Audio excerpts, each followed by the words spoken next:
the more people try to exonerate Naira Marley or his group from the death of Mohbad, the more difficult it is for me to accept it.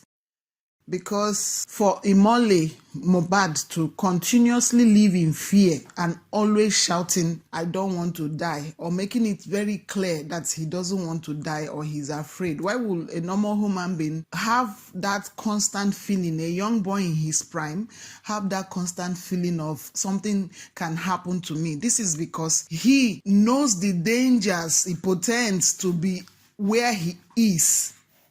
He knew a lot and couldn't say it, but they never trusted that those things will stay with him. So he thought he could do it alone, and probably by shouting out can get salvation. But he found himself in something that is bigger than him. And the police knows where crimes happen in the society. If they want to tell you where the crime scenes are, they will tell you, because they have intelligence. They know groups, they know danger zones, they know where these people are. They know. Even with, let's just say, they have to make small inquiry or little inquiries here and there to confirm. Even with little investigation, they will be able to pin the cause of Mohbad's death. The only issue is that there might be members of the police who are affiliates to these kind of groups, either because they get substances from them or because of relationships they have built over time. I'm not saying it's the whole police, but there are members of the police who sometimes even work for these groups or even exonerate them or try to cover up for them. So if actually the police want to let the public know exactly what is happening, they have a lot of information with them and they know where these things happen, and they can even sometimes tell you how dangerous it is in this kind of situation for Mohbad to have lived successfully without having any issues. For somebody as Naira Marley, who has been a gangster or is still a gangster, who even in his songs and in some of the interviews he has granted has confirmed that dead bodies fall around him and is nothing, Did you consider yourself like a bad boy though? Like, did you consider yourself a gangster? I'm still a gangster, I'm a gangster. I won't say I was a gangster, I'm a gangster, These are people that have no feelings. They have no humanity still left in them. And all that's their driving force is fame, money, drugs, and all form of queerness. So why I find it difficult to feel that is something different from where he found himself that has killed him, I will voice my disappointment in the number of people who are feeling like another person killed. Even each day comes and goes, and when I see the pictures of this boy in the net, in his music, and in how jovial, calm, calculated this guy is. He did a lot of things to please this group. He was one of the prominent members of that group. Most of the songs for which they are known was written or performed by this guy. And in such a group where there is secret animosity, secret jealousy, secret rivalry, secret tussle for prominence and fame, one would begin to feel that he may not have lasted long, considering the speed with which he was going. And as it is rumored, most of the members of those groups that got close to affluence or fame or riches never really had those things to their names. And for this boy in recent times making frantic efforts to own his stuff, own his music, find his steps, create an identity, and it's not going down well with this group, especially for the fact that they don't have much to show for themselves, except even for this boy's efforts. So you would discover that the plot to take him out might not be as immediate as people are looking at it in the media. I don't want to believe that people are really interested in making content or getting viewership from this whole thing. It raises the question, where is the humanity in us? Each time I open my eyes and I see this boy, tears roll down my eyes. Somebody cut down in his primes, with a lot of promises, with a lot of plans, with a lot of things laid down, it's difficult to believe that he just left the way he did. Look at that car he just got. It's like, oh, we don't have our individual cars. You are not going to ride this car. And a lot of things pointing to his death. If somebody is thinking that they are going to come out and tell you that today we will kill Imole, is a lie. And nobody tries to remove somebody and leaves traces to himself. The way things happened, all of them were out of the country. A lot of people travel like they know something is going to happen. And oh my God, a lot of people have died like this. But we will keep talking about the ones in our very eyes, the ones that we just can't reconcile. And in Nigeria is the only country where there will be evidences everywhere and somebody is telling you to come and prove it. Come and prove it in court. It's not fair at all. In all honesty, you cannot have evidences, proofs, things around you, and you are saying come and prove it. Because the person is not able to prove it, you will say it didn't happen.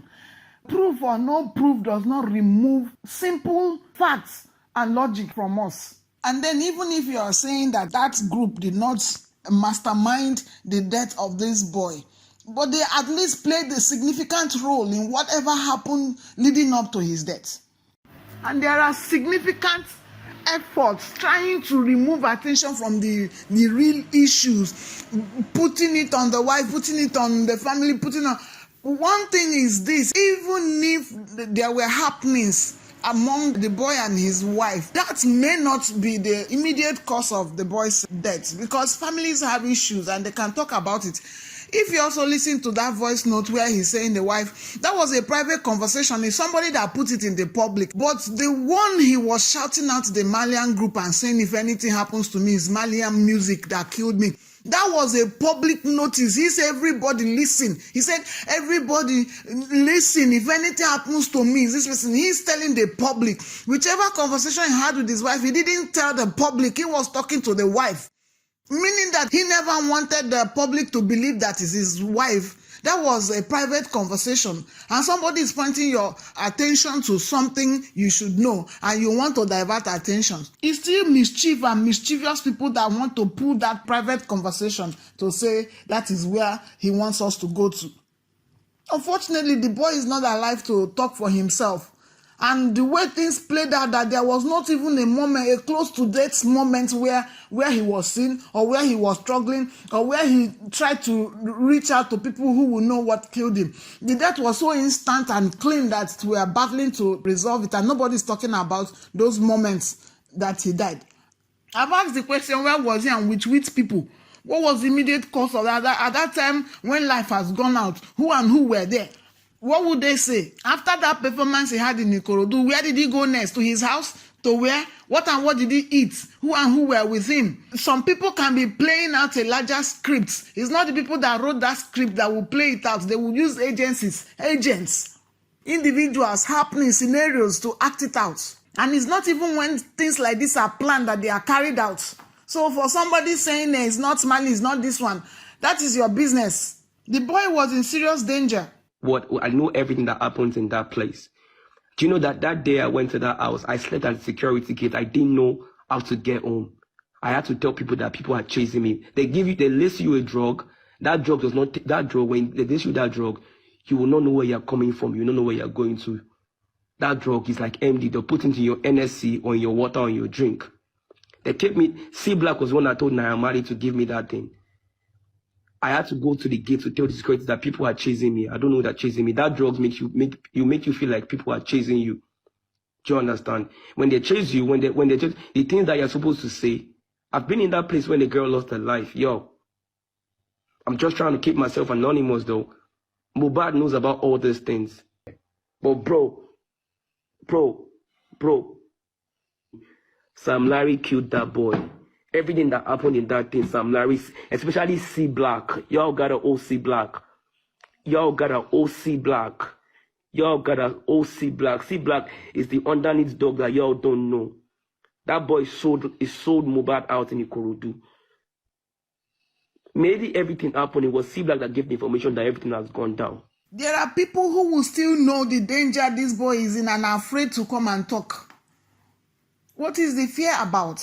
Who are these people that have become larger than life that people cannot be cracked, even by our security agencies? What are they protecting? Truly, when groups like this operate, they have the backing and the support or the aid of some people in government. Some people in government who have cleaner ways of performing their activities without being noticed. These ones are more like foot soldiers. And that's why investigations sometimes don't get successful.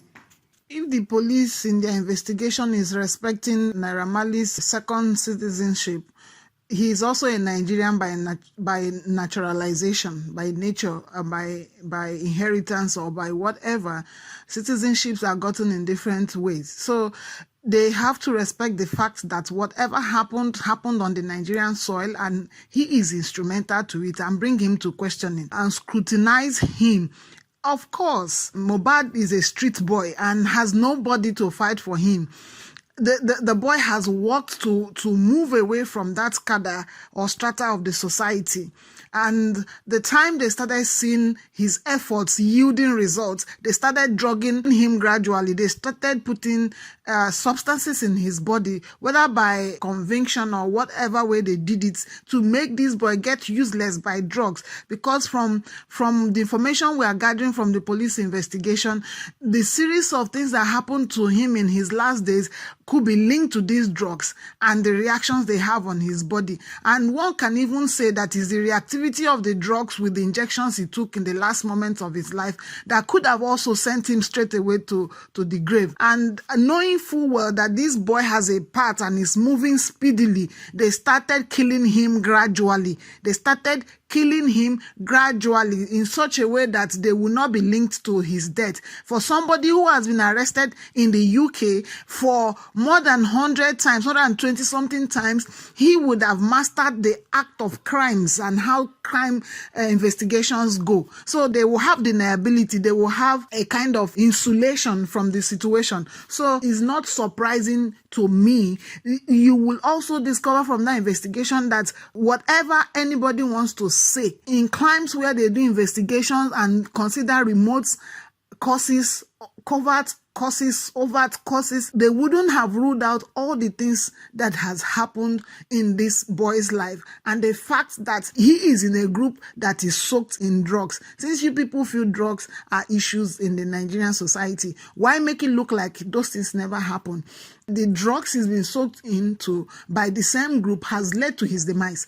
And we are trying to pretend like Naira Marley shouldn't be held responsible. I'm sure if Mohbad was the son of a politician or was a prominent person, those remote causes will be brought into play, and they are not going to leave out anybody and still face only one person, Sam Larry, who also is a street urchin, extorting, whose livelihood comes from extorting people and bullying people. Yeah, Mohbad was trying to outgrow that strata of the society where is this kind of street life that give them a living. He worked so hard, and by the time he's leaving, they are seeing that this guy is leaving. We're not going to allow him. You know that pushback, a system you find yourself into, and you are leaving them now, and there's a pushback, and it's gradual, such that nobody wants to be directly linked to the whole happening.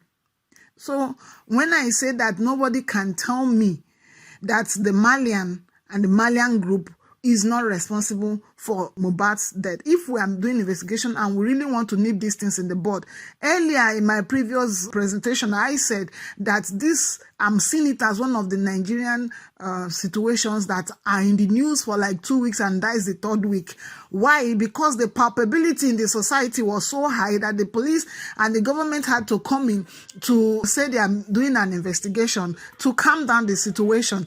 And you are going to be getting the results bit by bit, the way they are are coming out now in the media, and everybody is coming to terms with everything until he dies a natural death. As Mohbad got justice, everything is gradually pushing back to him as the cause of his own death. And then maybe with Larry as the remote cause of his death. And maybe Larry will also be treated with kid's glove. There was this situation of an American boy who died out of the bullying, emotional torture he sustained from Nigerian scammers who took nudes from him and are blackmailing him with it to get money from him. And because he couldn't tell anybody, that boy committed suicide, died out of the whole situation. These Nigerian guys were traced to Nigeria, moved by the help of the Interpol and the agencies involved in such investigation to answer for their crimes. So why is it that in our own society it feels like if you are not directly the one holding the knife to cut off the head, then you are not involved? As if we don't care about what becomes of our society when people's inactivity or activity comes into play. This is where it is heartbreaking. It's so disheartening. It's so disheartening. I wish Mohbad didn't die the way he died. I wish he had a second chance to rewrite the decisions he made and find himself out of drugs and find himself out of the life he was struggling to come out of and have an identity as the one he was trying to create and have that opportunity to have a hold on what happens to his life and never die the way he died. Why investigations are important is not just for immediate happenings, it's to also forestall further happenings.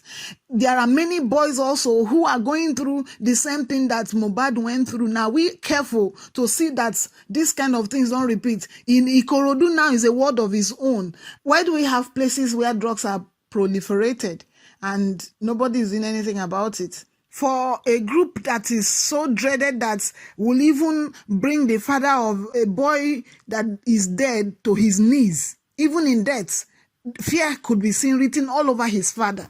For a group that has that ability to bring people to their knees, why are we not disbanding them? Why are we not doing anything serious to see that they are curtailed in the society? This case should be the icebreaker, something that will bring an end to this. That's why we are all shouting. That's why we are all shouting. We're not chasing clouds. We are trying to say, let something be done to forestall further happenings. I'm sure there are many other people who would have died like this and in situations like this that nobody knew about.